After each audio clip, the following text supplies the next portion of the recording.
The White House not too happy with the fact that the Cohen testimony, which was already delayed 3 times, was then scheduled for the same day as the president's historic summit in Vietnam. But the administration did point out yesterday that the president would be watching what unfolded in the House Oversight Committee. Moments ago, I asked Kellyanne Conway about that, and breaking news tonight on the new approach to a deal with North Korea. Here now, Kellyanne Conway, counselor to the president. Kellyanne, good evening to you. Did the president watch the testimony today of Michael Cohen? Well, he's aware of the testimony. As you know, there's a 12-hour time difference, and the president is embarking on a major historic second summit today, so he'll be well rested for that and fully engaged. So you don't know if he watched or not? I think he's seen parts of it, absolutely. Okay. I don't know that anybody who watched it for all 9 straight hours. I certainly didn't. I was busy here today, but I saw plenty of it. And I think also, Martha, I mean, the one thing I would really say to everyone is that this goes beyond, you know, reminding everybody that Michael Cohen has lied before. It's also the things that he's saying don't comport with somebody who was bragging about and trying to enrich himself while Donald Trump was president based on his connection with the president and his belief in those president's policies and actions. So there's a lot of, I think, revisionist history here for Mr. Cohen in his testimony today as well. I have a couple other questions that I do want to ask you. Elijah Cummings, when he came out, he said that it appears that the president did commit a crime while he was in office based on the checks that everyone was shown that the president wrote while he was president to cover that expense and repay Michael Cohen. And the operative words there is "it appears." In other words, if this were actually a court proceeding, if this were a trial, there would have been cross-examination. I haven't practiced law in many years, but I would have said to Mr. Cohen, "Do you see this check? Did you ever receive another check like this? It was the only check.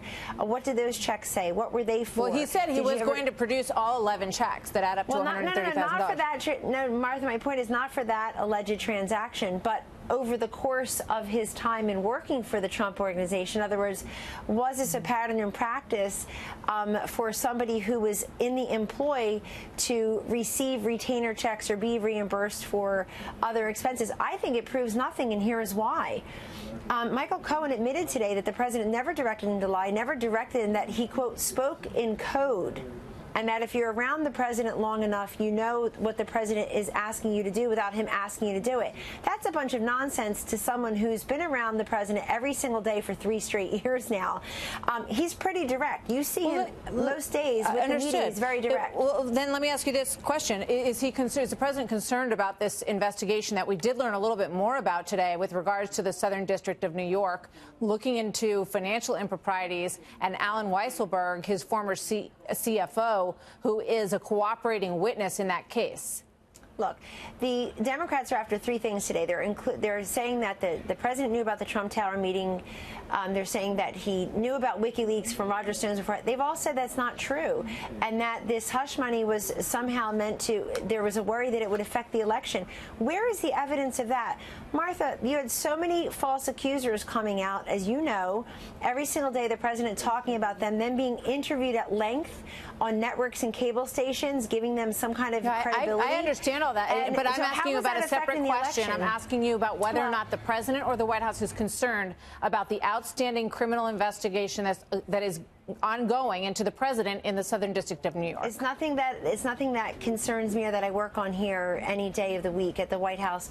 Martha, I know the president has said there'd be a red line involved in delving into his finances for no legitimate reason. And you heard Mr. Cohen today. He said he's in constant contact, quote unquote, with the Southern District. And so we'll see what happens there. But remember, this all started as a hunt for collusion with Russia. And the chief witness today for the Democrats, indeed, I'd say for the 2020 Democrats, to say we're busy raising money off of the testimony today while it was happening.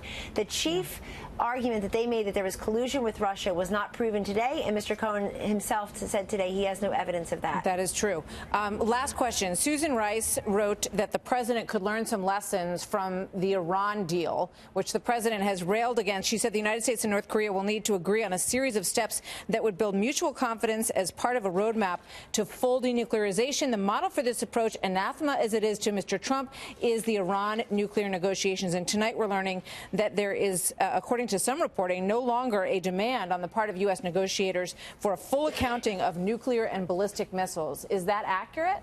The president said this is a process, Martha. Nobody expects that they're going to walk away tomorrow with a complete deal on the complete denuclearization, verifiable, irreversible denuclearization of the Korean Peninsula. This is a process. These countries have been at war for 70 years. They've been building up their nuclear capability. I would have to push back on Ms. Rice, though.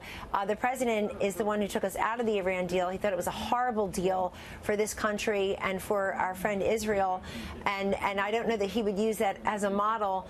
Also, she's just somebody who lied about what happened in Benghazi. She said it was because of a videotape, went on 5 Sunday shows and lied about that.